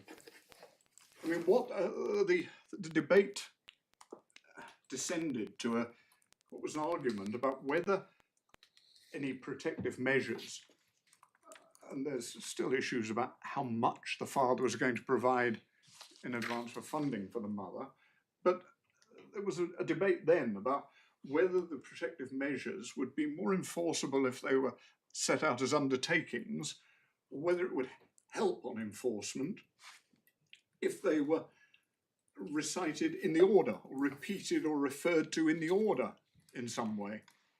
And in my submission, that's all a bit of a red herring, because they wouldn't be any more enforceable in America, whether they were given as undertakings, cross-referenced in the order, or actually set out in terms of the English order. The only way they would be enforceable, and one could be sure they would be enforced in America, which as Mr. Heifer said in his submissions, one will see, the American court seems to have taken a rather dim view of the mother.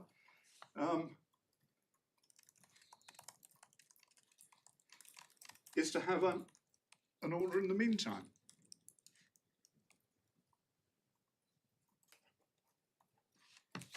And then there are various other miscellaneous issues about what the particular undertaking should be. But that, right from the outset, is the crucial matter referred to by Mr. Ibra. And one has to remember also the mother's vulnerabilities in this case. I suppose you say, do you, at B77, letter E, when the judge says, you may be absolutely right that undertakings achieve exactly the same thing and no courts, that paragraph, where she says then, either way the same outcome is achieved, and it seems to me that that is what we should be trying to get to this afternoon. You say the judge has rather missed the point. Yes, absolutely. That it's not about whether it's an undertaking or an order on the face of the English court, which is what she is focusing Quite. on, but on whether or not either would be enforceable in the United States. Yes. I mean, it's wholly understandable from the judge's point of view that she'd been kept waiting around, as it were, and there's a lot of toing and froing. But it's fair to Mr. Ibra to say that right from the outset, he flagged up that crucial point, which never seems to be grappled with, other than this confused idea that putting it in the order may in some way resolve that problem. It doesn't. But a lot of the discussion and submissions at 74 to 75 are trying to persuade the English court that the English court has jurisdiction to make an order, rather than saying it doesn't matter, my lady, whether or not the English court has jurisdiction. The problem is we want an order in the Texas court first. Your lordship's absolutely right. Yeah.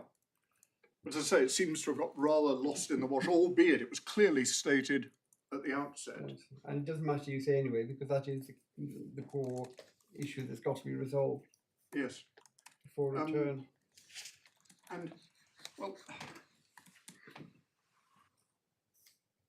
so it's important, as I say, to look at it also for now. And your lordships will no doubt have read or will read all of that and see that it never does get to grips with that. And I would submit that properly analysed, there was no final agreement reached in relation to that. It's important to look at it from the mother's perspective. She'd gone to court on a defended case. Here she is, traumatic and pressurised circumstances, negotiating. And the situation's nothing like the carefully considered situation in which matrimonial finance agreements are usually drafted. And the most common complaint I understand against lawyers that the Bar Mutual have to contend with is clients being put under undue pressure to agree things at court without necessarily really understanding. It wouldn't be surprising if the mother didn't really understand all of this that was going on. What if the position was that the mother actually was content with an English order, not with the need for a Texan order, a mirror order? Would the position then be different if that was what on the facts had occurred? If the mother was content with it, but there's no indication that the mother even appreciated the situation, let alone was content with it. But we have to have a look at what you see. When it's said that there's an agreement, of course, as I said earlier to you, my lords, the devil is in the detail when it comes to drafting. And drafting of these sort of things is a dynamic process. You go out and as you draft something, you realise, or someone says something and you realise something else needs to go in. And then you ask yourself, well, how's this enforceable? And it develops as things go by. And can it properly be said that there was an agreement? Looking at the contemporaneous emails that followed, and can we just look at those quickly? Core Bundle 105. Mr. Heifer, on behalf of the father to the mother's counsel, I attach the draft order as a working draft, subject to amendments to be made when I go through this with my client. Does that sound like a concluded agreement with all the details and interlocking matters addressed? And then at 107, the next email, at 1718, from Mr. Heifer to Mr. Ibra, the further working draft attached, and it's called a working draft, not reflecting what we've agreed or what has been agreed. And then at 109, from Mr. Heifer to the judge. Mr. Ibra doesn't appear to have been copied in on this initially, but I think he was copied in subsequently. Dear Judge, I apologise the court's not had an update. A draft order was sent to Mr. Ibra at 4:47. At gone 6 p.m, I was told he was still working on it. Well, of course, if he was trying to filibuster, he'd have just said long since, oh, well, we're not going to get a substantive hearing this afternoon, so we may as well. Or you just reply and say, well, you know, we can't Draw solve this stumps. until we get a court order in Texas. Yeah. That would have been the easiest thing to have said. Right. wouldn't it? But But anyway, one he was laboured said, on. that's it. He laboured on. Can I just ask is, do you have the full run of these emails? Because I noted at D109, Mr. Heifer says, I was told he was working on it, which suggests that there's been a communication from Mr. Ibra to Mr. Heifer. I think And when we look at D111, we also get from Mr. Heifer's email to the judge a number of points about Mr. Ibra raising additional terms and conditions he wanted. And a bit further on, he's spoken of the proceedings continuing now, given he is not agreeing to this order and requiring relisting. We don't have Mr. Ibra's. I'm told that we have all of the email communications, I but see. there were oral communications as well. I see, thank They were, as it were, up and down the corridor or whatever. So there were oral communications. So it was known there were issues. And then And the fourth paragraph says today outside court, yes, and that's when if one takes it that it was spoken of the proceedings continuing now. given And the then- agreement to the order. eventually at D111, Mr. Heifer attaches what he says has been agreed and approved already by the judge.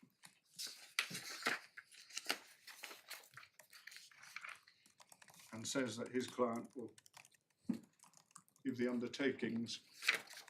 But of course, until they got outside court, it wasn't even known his client would be prepared to give those undertakings. His client was abroad. He had to be communicated with to, no doubt, be talked through those undertakings. On both sides, it wasn't a done deal. But I thought at B71 there'd been a short adjournment and Mr. Heifer came back and then told the judge what the father was prepared to do. So I'd rather got the impression from B71 that the process of communication had occurred. Well, Is that there'd not been, correct? I think there'd been a continual communication. I think there was toing and froing between counsel and their respective clients. The impression I'm forming at the moment, you correct me if I'm wrong, right at the outset, counsel raised the problem about a mirror order in Texas. That then seems to have drifted, and at some stage after court,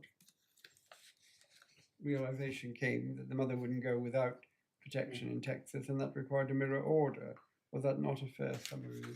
And it's certainly, as I sometimes certainly it was properly, fully and clearly raised at the outset. It does then seem to have drifted, and Mr. Ibra seems to have allowed himself to be caught up in this.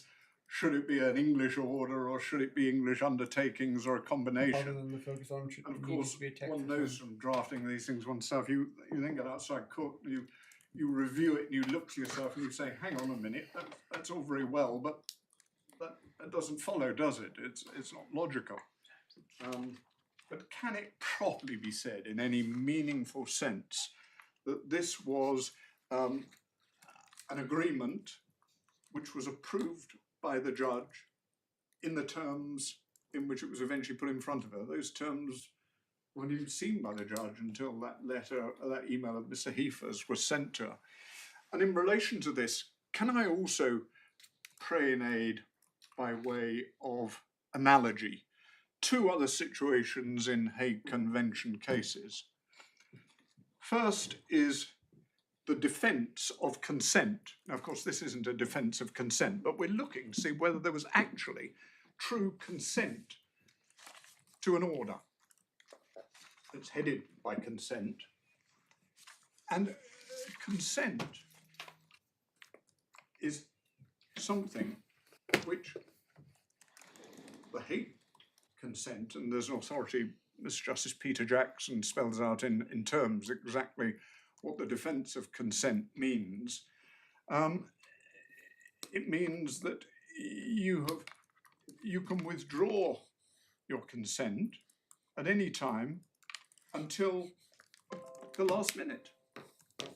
And here we submit that at any stage up until the perfection of the order and the approval of the order, the mother, even if she had consented, which we submit she hadn't in any meaningful sense, was entitled to withdraw it.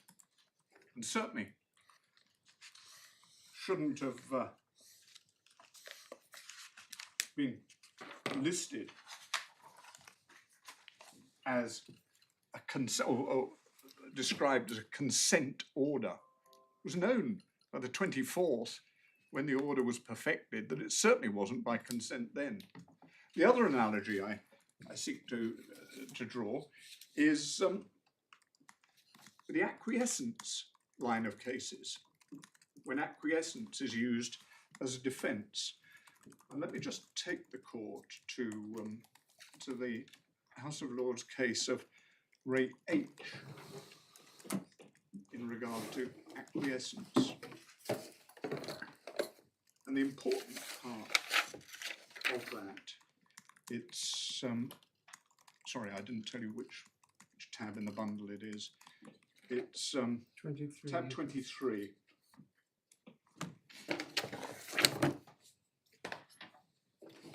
And I want to draw attention to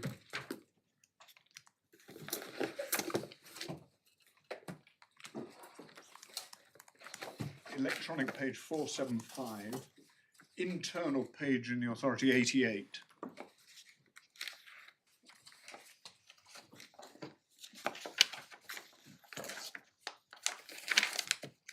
Halfway down the page, is acquiescence a question of fact or law? Once it's established, the question of acquiescence depends upon the subjective intentions of a wrong parent. It's clear the question is a pure question of fact to be determined. Well, the same can be said about consent. But the passage I want to refer to really is the final paragraph on that page, letter G.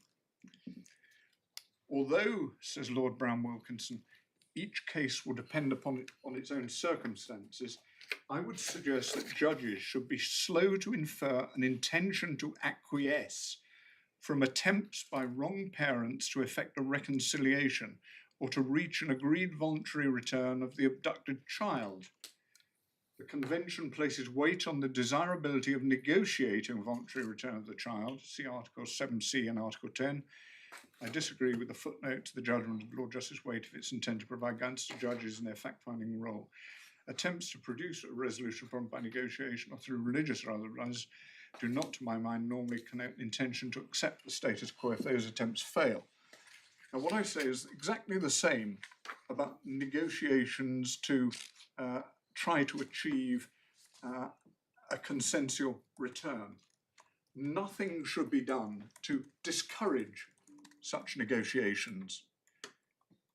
And if it's widely known that you may end up, if you don't ultimately reach agreement, or if it's thought you reach agreement and you then resile from it, you'll be held to it. What more discouragement is there than that? It would be as easy for the mother here to say, all right, I'm here at the court door, we may as well fight it. Let's go on with it. And that leads me to the question of what could and should the judge have done in this situation? Well, what the judge could properly have done, and I leave aside here the change of mind on behalf of the mother by the time of the 24th, what the judge could have done is she could have then said, well, you say there's no agreement, you're in dispute as to this order, there's no consent. She could have then directed a prompt substantive Article 13b hearing to be dealt with on the papers, deciding first whether, taken at its highest, the situation on return, bearing in mind the allegations of domestic abuse and bearing in mind the existence of the American order, which would on the face of it be enforceable on return, the judge could have held a substantive hearing for herself, deciding whether the situation on return would have placed the child in an intolerable position, bearing in mind those factors. And then, if she'd concluded as I submit she would inevitably have to have done, that unmitigated, those factors would have produced an intolerable situation taken at their highest. She could and should have decided whether, and if so, what protective measures would mitigate that sufficiently. Decide for herself. I mean, she can hear submissions on it. And she can then say either, well, I order a return upon the following things happening, or I accept these undertakings. But it's then the judge's decision. And if she accepted those undertakings without there being an order, a mirror order in the American court before the return to make them actually enforceable, then we would have been in front of your lordships appealing that.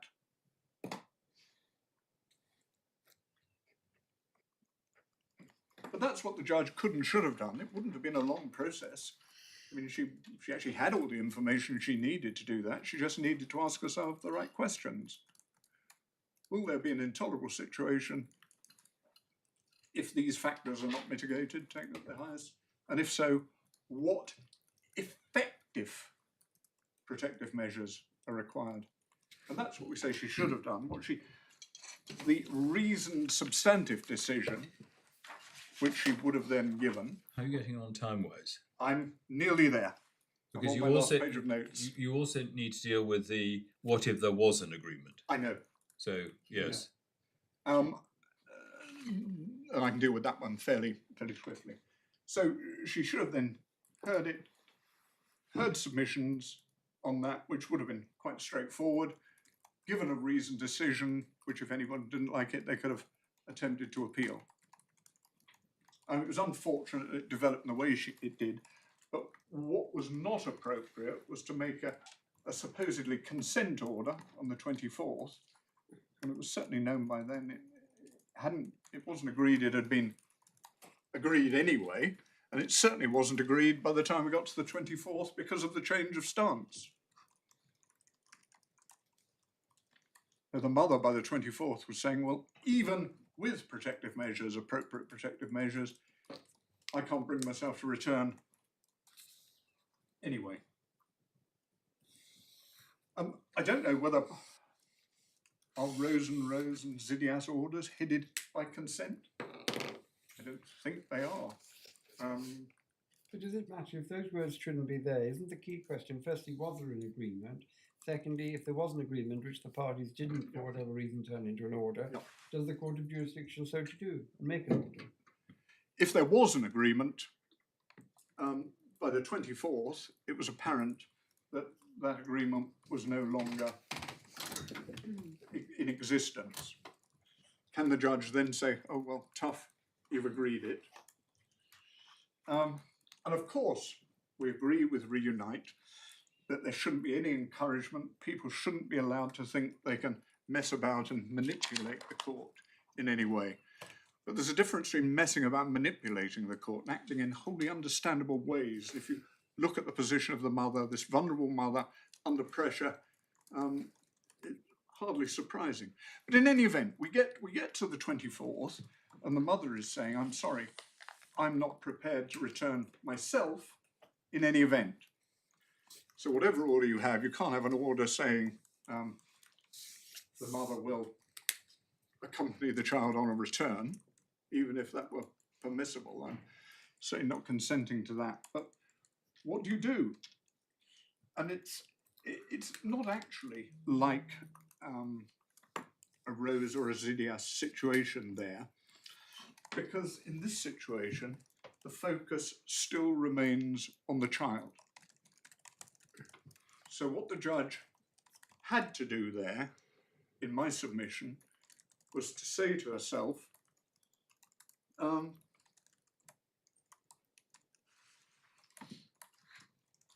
is the mother going to return?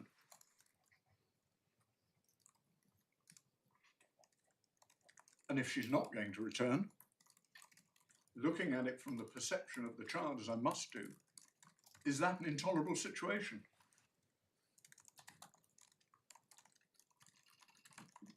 In some cases, I've said it will be. In some cases, it won't. Depends on the individual facts of the case. But the judge can't just say, oh, it won't be, without considering it, without hearing any submissions on it, without considering all the relevant points.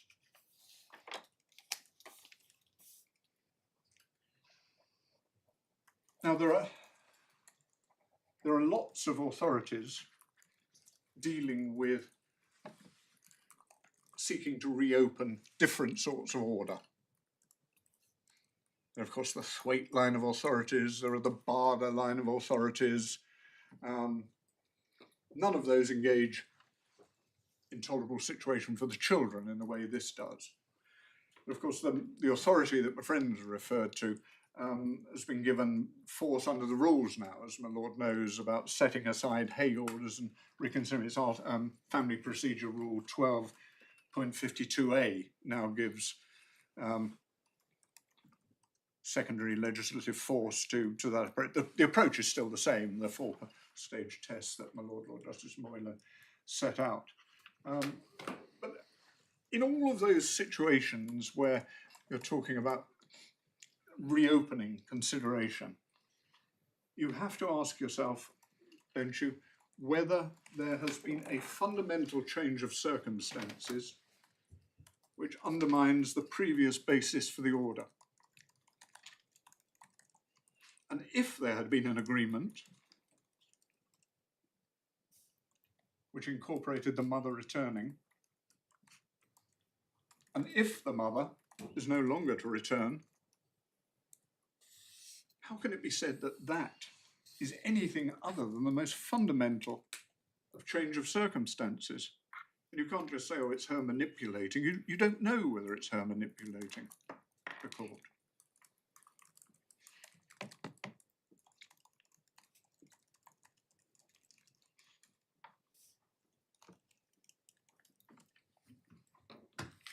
Are there any authorities that address that?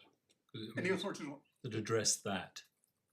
Well, there are lots of authorities, I mean, that address it in other contexts. No, in this.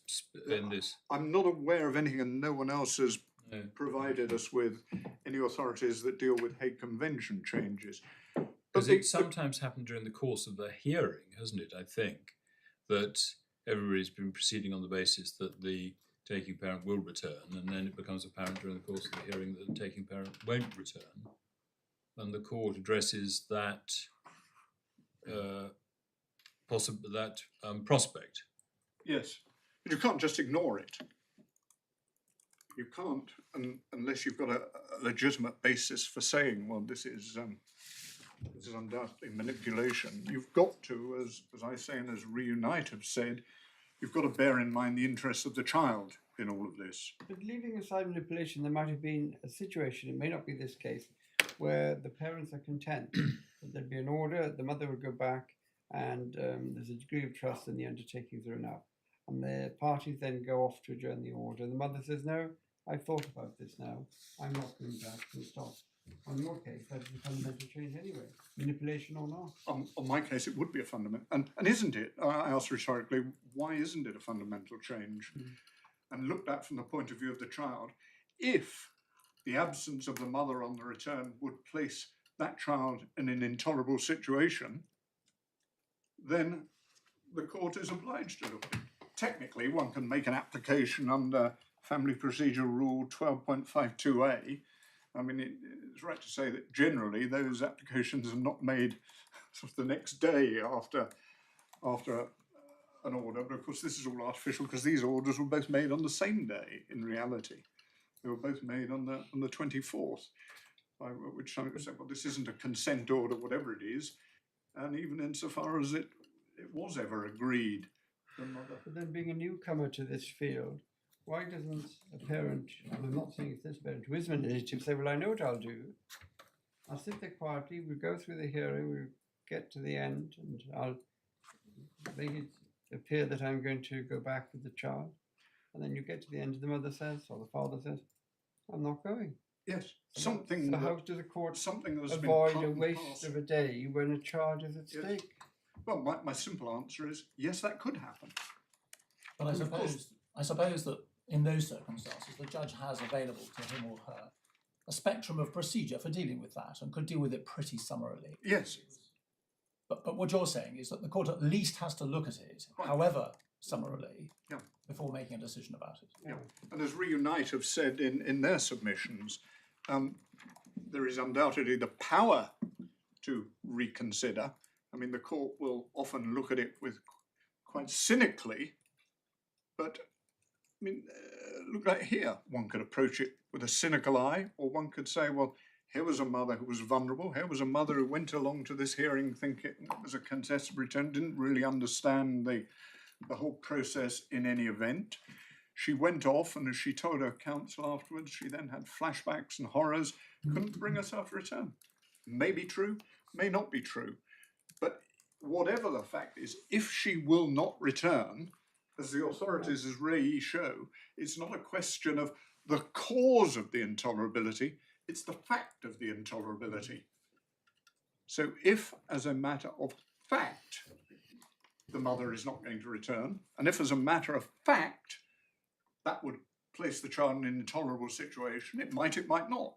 Sometimes courts find that fathers are well able to look after young children without the mother, but you can't just say that without an investigation and hearing about it. But of course, one will know that it's not something the court's going to encourage to happen.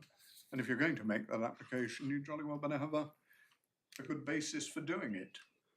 But it is, and you can't, and the courts haven't yet come up with a way of stopping, a parent from, as it were, putting a gun to the court's head and saying, this is a young child still being breastfed, and I'm not going to return. Whatever you say, however unreasonable I may be, I'm not going to return. Now, this isn't one of those cases because the child's rather older than that. But you can't just dismiss it out of hand.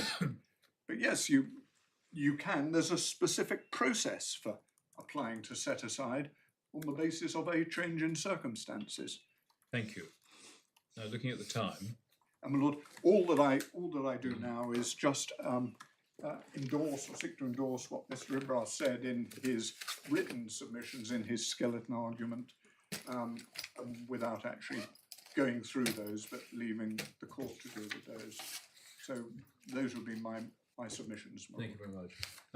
I referred earlier on to the Guide to Good Practice, which deals with undertakings. We may not need to address that because of the way the appeal has developed, but I just wanted you all to be aware that we are aware of what the Guide to Good Practice says about undertakings, which was reiterated in the conclusions and recommendations agreed at the end of the Special Commission in October this year. Yes. So, thank you. So we'll start again at 2 o'clock.